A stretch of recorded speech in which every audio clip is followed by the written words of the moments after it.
အားလုံးပဲမင်္ဂလာပါ YouTube တို့ TikTok တို့ Facebook တို့မှာ monetization နဲ့ video တွေတင်ပြီးတော့ပတ်စံရှာခြင်းနဲ့ဒါပေမဲ့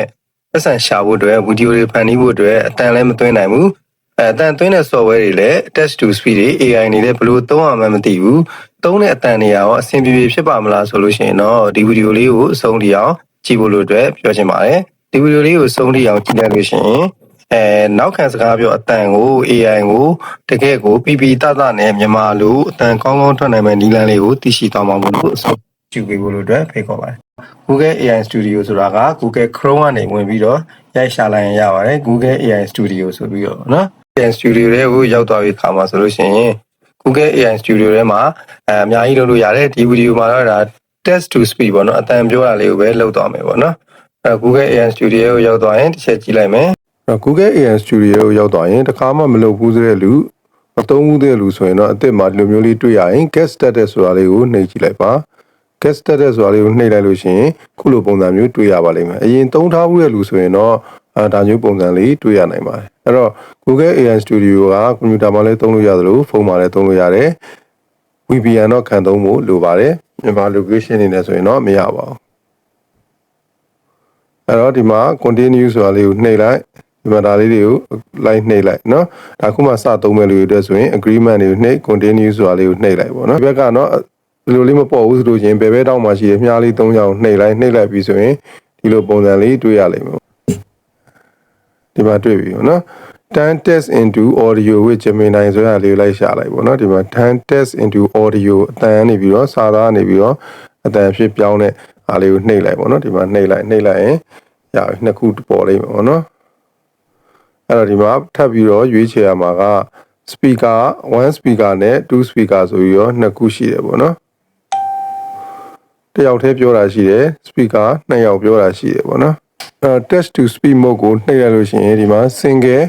speaker audio နဲ့ multi speaker audio ဆိုပြီးတော့တွေ့ရလိမ့်မယ်single speaker audio ဆိုတာက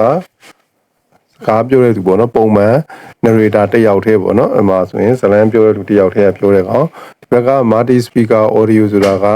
နှစ်ယောက်ပေါ့နော် speaker 1နဲ့ speaker 2နှစ်ယောက်ပြန်လန်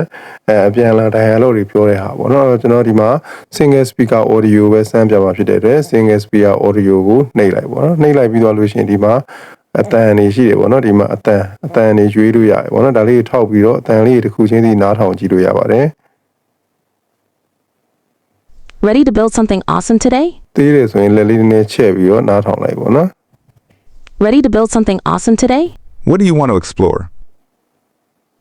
Ready to make something amazing? What sparks your interest? အဲ့တော့ပြီးတော့ကိုကြိုက်တဲ့အတန်လေးကိုရွေးလိုက်ပေါ့နော်ဒီမှာဥပမာဒီအတန်လေးတစ်ခုကိုရွေးလိုက်တယ်ပေါ့နော်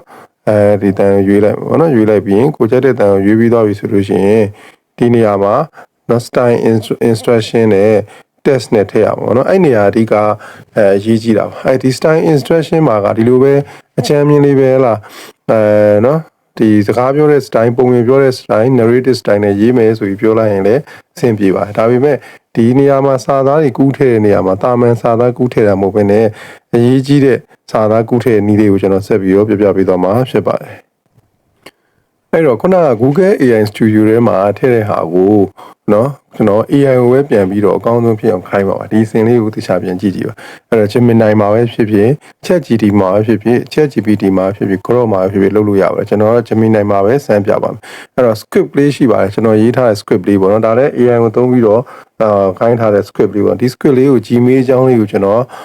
နော်ဒီ prompt လေးတစ်ခုရိုက်မယ်ပေါ့နော်ဒီမှာ canvas mode လေးကို on လိုက်ပေါ့နော်ဘာလို့ canvas mode ကို on ရလဲဆိုလို့ရှိရင်ဒါကျွန်တော်တို့ဒီ project လိုမျိုးအရှိကြီးတစ်ခုလုပ်မယ်ဆိုရင်တော့ဒီ canvas mode လေး on ပြီးခိုင်းတာပိုကောင်းပါတယ် ChatGPT မှာဆိုလို့ရှိရင်အဲ့တော့ကျွန်တော်ကဒီမှာဆိုရင်နော် right SSMA code ပေါ့နော် SSMA code နော် SSMA code ဆိုတာဘာလဲဆိုတော့ကျတော့ speech synthesis markup နော် language လို့ခေါ်ပါတယ် speech synthesis ဆိုတာစကားပြောဖို့လို့ပေါ့နော်ကျွန်တော်တို့ voice over ပေါ့နောက်ခံစကားပြောတဲ့ synthesis တိဆောက်တဲ့ markup ဆိုတာကတော့ဒီ code လိုမျိုးလည်းမဟုတ်ဘူးနော်ဒီ space ဘယ်လောက်ချားမယ်ဘယ်နှမိနစ်နားမယ်ဘယ်လိုပြောမယ်ဒါမျိုးလေးယူလေးသိမ့်ဘယ်လိုရှိမယ်ဒါမျိုးတွေကိုလောက်ထားတဲ့ language code လေးပေါ့နော် SSMA code write SSMA code of this script ဆိုပြီးတော့ရေးလိုက်တယ်ပေါ့နော် နော်အဲ့တော့ဘယ်နေရာမှာသုံးပါလဲဘယ်နေရာမှာဗမာလိုလည်းရေးလို့ရတယ် natural language နဲ့ကိုယ်ကအင်္ဂလိပ်လိုရိုင်းမကျွမ်းကျင်ဘူးဆိုရင်ပေါ့နော်အဲ့တော့ဒီအတိအမှာတော့အင်္ဂလိပ်လိုတော့ SSML code ဆိုတာကိုသိရမယ်မြန်မာလိုဆိုလို့ရှိရင်တော့ဟာလားငါရဲ့ဒီဇာတ်ညွှန်းအတွက် SSML code ကိုရေးပေးပါဟာလားအဲ့တော့ဘယ်မှာဆိုရင်ဘယ်မှာသုံးပါလဲဆိုလို့ရှိရင် script of ဟာလား text tutorial နော် text tutorial မှာဆိုရင် explainer style နော် to beginner level နော်အဲ့တော့ခုမှဘာမှမသိသေးတဲ့လူတွေဦးဒီချက်ရှင်းပြတဲ့ style မျိုးနဲ့သုံးမယ်ဒီဇိုင်းလမ်းကိုဟာလား page ဒီဇိုင်းမျိုးကိုနှိပ်လိုက်မယ်နော်အဲ့တော့ဒီမှာမြန်မာ language ဆိုတာလည်းရေးပေးလိုက်မယ်နော် SSML code this create or text tutorial style to beginner in ဟာလား this Myanmar language script ပေါ့နော် Myanmar language script of text tutorial explainer style to beginner အဲ့တော့ဒီမှာဆိုရင် Gmail ဆိုတာဘာလဲဆိုတဲ့အကြောင်း script လေးဒီ script လေးရဲ့ SSML code ကိုကျွန်တော်ရေးခိုင်းလိုက်ပြီအဲ့တော့ခဏလေးစောင့်လိုက်အဲ့တော့ SSML code ကိုသူကရေးပေးလိုက်မယ်ပေါ့နော်အဲ့ SSML code ကိုယူအဲ့တော့ SSML code ကိုယူပြီးတော့မှကျွန်တော်တို့က Google AI Studio ကိုသွားထည့်မှာဒီ script စာသားကြီးကိုသွားထည့်မှာမျိုးမဟုတ်ဘူး script စာသားကြီးကိုသွားထည့်လို့ရှိရင်ဘယ်လိုမှမကောင်းဘူးပေါ့နော်ပို့ပြီးကောင်းတဲ့ဟာလေးကိုကျွန်တော်ပြောပြမယ်ပေါ့နော်ဒီမှာဆိုရင်လာ Gmail အသုံးပြုနည်းကိုအတန်နေမြင့်နဲ့ရန်နာခြင်းတွေထည့်သွင်းထားတဲ့ SSML code ကိုရေးပေးလိုက်ပါတယ်တဲ့ဒီ code ထဲမှာနားထောင်သူစိတ်ဝင်စားအောင်စကားပြောလို့ speed အတန်နေတာတုံးနဲ့ခိတ္တရန်နာခြင်း post တွေကိုသဘာဝကျဖြစ်အောင်စီစဉ်ပေးထားပါတယ်တဲ့ခဏလေးစောင့်လိုက်နော်အဲ့တော့ရသွားပြီပေါ့နော်ဒီမှာ SSML code ကိုရသွားပြီအဲ့တော့ဒီမှာဆိုရင်သဘာဝကျကျဒါလေးကိုနှိပ်လိုက်မယ်နော်နှိပ်လိုက်ပြီဒီဟာကြီးတစ်ခုလုံး copy ယူလိုက်အောင်ပဲဒီ SSML code ကိုဒီ SSML code ကရသွားပြီနောက်တစ်ဆင့်ကျန်သေးတယ်ဒီ SSML code အပြင် Google AI Studio မှာဒီ code ကိုထည့်မှာမလို့ပရွန်လေးရေးပေးပါဆိုပြီးတော့ထပ်ပြီးတော့ရေးလိုက်တယ်အဲ့တော့နှစ်ခုသုံးမှာကျွန်တော်တို့ခုနပြင်မှာတွေ့ခဲ့တယ် Google AI Studio ရဲ့လားပရွန်ပေါက်ထဲမှာတစ်ခုရေးမယ်ပြီးရင်အောက်က test box ထဲမှာတစ်ခုရေးမယ် test box ထဲမှာခါတိုင်းကျွန်တော်တို့ကပုံမှန်စာသားတွေပဲကူးထည့်တယ်ခုကျအဲ့လိုမဟုတ်ဘဲနဲ့ဒီ SSML code လို့ခေါ်တယ် speech synthesis markup language ဆိုခေါ်တယ် SSML code ကိုရေးတာဒါဟာအဓိက key point ပါပဲဒီ key point ကိုသိတဲ့လူကပို့ပြီးတော့အတန်ကောင်းကောင်းနဲ့ဒီ voice over တွေရမယ် voice over တွေရလို့ရှိရင် recap video တွေပဲဖြစ်ဖြစ်အဲ့ဒါပုံမှန် YouTube video တွေ Facebook video TikTok video တွေဖြစ်ဖြစ်နောက်ခံစကားပြောတွေနဲ့လုပ်မယ်ဆိုလို့ရှိရင်တကယ်ကိုmonetization policy နဲ့လည်းမညီဘဲနဲ့အတန်ကောင်းကောင်းရမယ် video editing မှာကောင်းကောင်းသုံးလိုက်လို့ရှိရင်တော့တကယ်ကိုကောင်းတဲ့ video တွေရမှာဖြစ်ပါတယ်အဲ့တော့ဒီမှာဆိုရင် text to speech instruction လေးခဏပို့ကောင်းအောင်လို့ကျွန်တော်တို့ AI ကိုပဲပြန်ပြီးတော့ရေးခိုင်းလိုက်တာပေါ့နော်အဲ့တော့ခဏလေးစောင့်လိုက်မယ်အဲ့တော့ရပြီဒီမှာဆိုရင် Gemini text to speech instruction လေးရပြီပေါ့နော်အဲ့တော့ဒီမှာ prompt ရပြီပေါ့နော်အဲ့တော့ဒီမှာဒီ prompt လေးကိုဒီမှာရေးလိုက်မယ်ပေါ့နော်ဒါလေးကို copy ကူးလိုက်မယ် Now read the following Myanmar Burmese script as friendly energetic text tutorial explainer okay ဒါလေးကို copy ကူးလိုက်မယ်ခုနက Google AI Studio ကိုကျွန်တော်ပြန်သွားလိုက်မယ်နော် Google AI Studio မှာဒီမှာ style instruction ဆိုတဲ့နေရာမှာတရားလေးကိုနှိပ်လိုက်မယ်နော်ဒီမှာ sorry select all လို့ဒီမှာ paste လုပ်အောင်ဟိုမှာအရင်ဟာလေးကြံနေနော်